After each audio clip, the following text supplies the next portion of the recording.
Hey, DIYers, what's happening?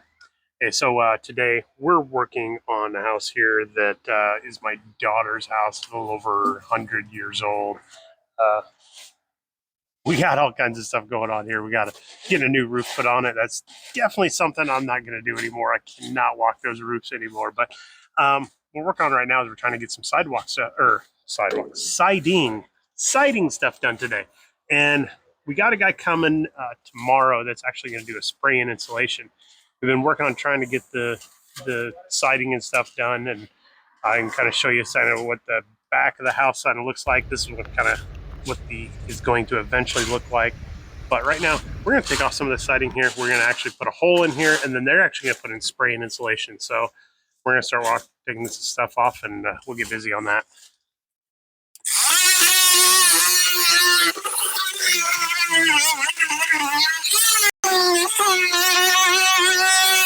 All right, so as you've seen before, I took the saw up and underneath here. We've got all these cut, as you can see here, and these are also cut up above here too. So all I'm going to do is I'm going to try to work this away just a little bit because, of course, it's 100 years of it being painted on there. I'm going to try and pry it up just a little bit. Now, I have just a little bit left of that nail that's up there in a long time. If I grab it and pull it down, I'm just going to splinter that wood off there and I'm going to leave that piece up in there. So what I want to try to do is I want to try and pull this off enough that I can push this up in here and turn it sideways just a little bit, just enough that it'll start coming down. See how it starts coming down there? And then I'm just going to do that all the way across here. And I'm hoping I can take this board out of here without breaking it. And it's got to be 12 to 14 feet long. So let me go on the other side.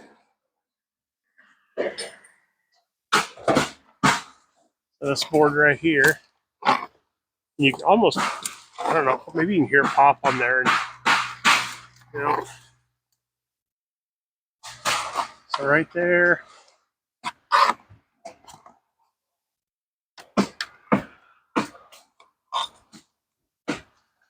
Any bit of luck, it looks like it's trying. I'm still stuck over here somewhere.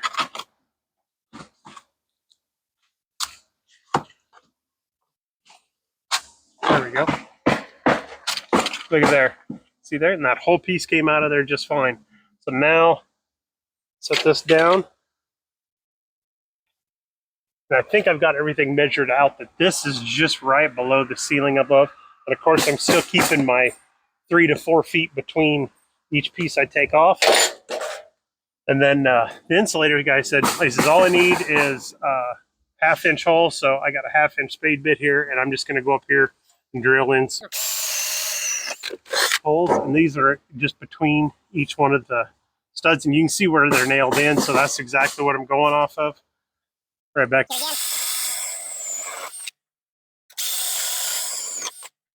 I get a few more in closer to the camera.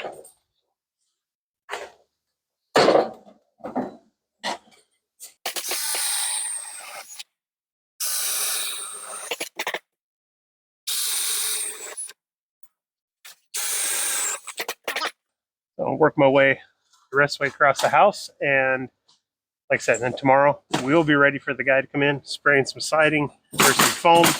We'll fill those gaps up, and then he said we could just simply just put a piece of tape over that, so then I can come back in with a piece of siding, get it squared up where I want it, get the nails put back in it, and we're good to go again. Then we can get this finished and painted. So, and that'll take a little while, but yeah, I got more work to do. Hopefully it'll be some cool stuff we'll be able to see on there, because they're going to have, I think, an infrared camera to be able to see, make sure that they're filling everything else in and everything like that. So I'm hoping it's kind of going to be as cool as I think it's going to be, but that'll be tomorrow. So we'll hang on and we'll work on some more of this.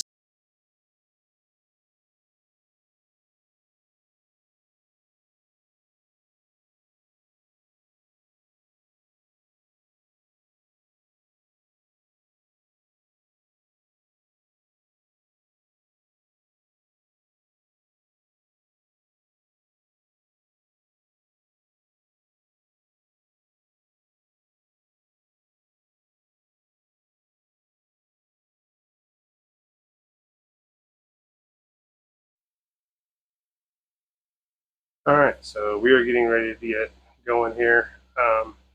Getting the machine set up, getting everything ready to mix and everything. So hopefully we'll be able to see some more here in a little bit as we get going.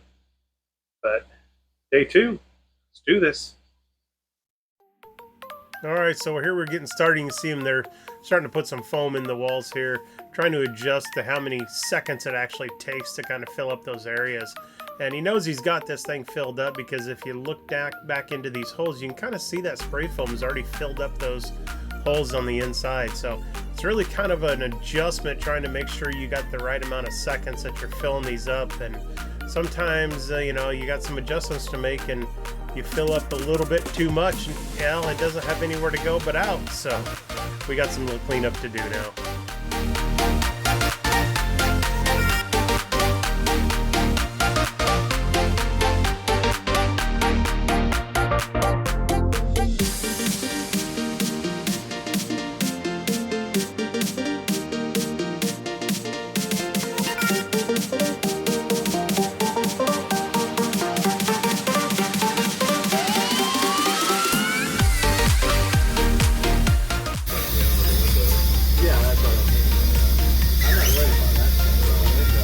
There we go.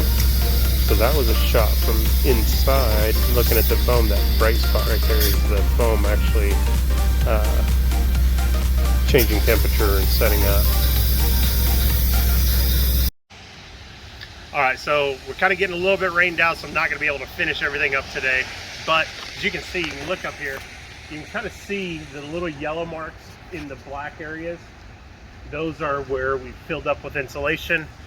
Here's some of the photos and stuff we took with the infrared camera where you can see where everything's kind of filled in.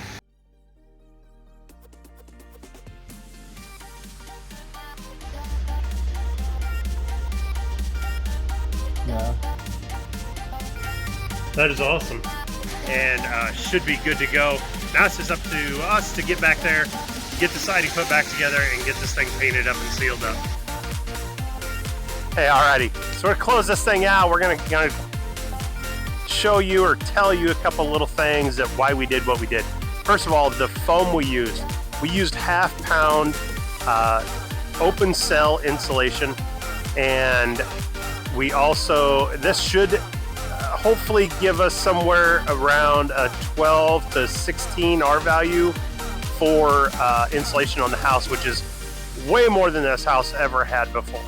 And I want to show you too, since we got all of our siding and everything back on, at least now we don't have this whole thing peppered full of holes and everything. Everything's going to look like it was original.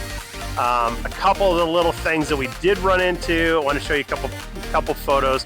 We did have a blowout around one of the outlets, and that, got to go back and clean that stuff up, and it's something that happens, not a big deal. But also one of the other things that we ran into was placing the holes in the right spot. Here's a picture here in the corner. Is actually in this back corner over here. When we're putting the foam in, it actually sprayed right down the joist in between the first and second floor. So we actually insulated some of that space in the dining room area. So it's one thing, make sure, as you're going through trying to find those spaces, because this is an older construction home, not the same as what we see now, where we may have seen those areas that would have been blocked off. So beware. Wanted to show you what everything was all done on this side after we'd put everything back. Of course, you see a couple of them that we did replace a couple of the boards that were on here because, well, quite frankly, they were just shot. So that's it. Hope you guys like this. Hope this is informational for you, help you guys out on your next project. Like, share, subscribe, all that good stuff. See you guys next time.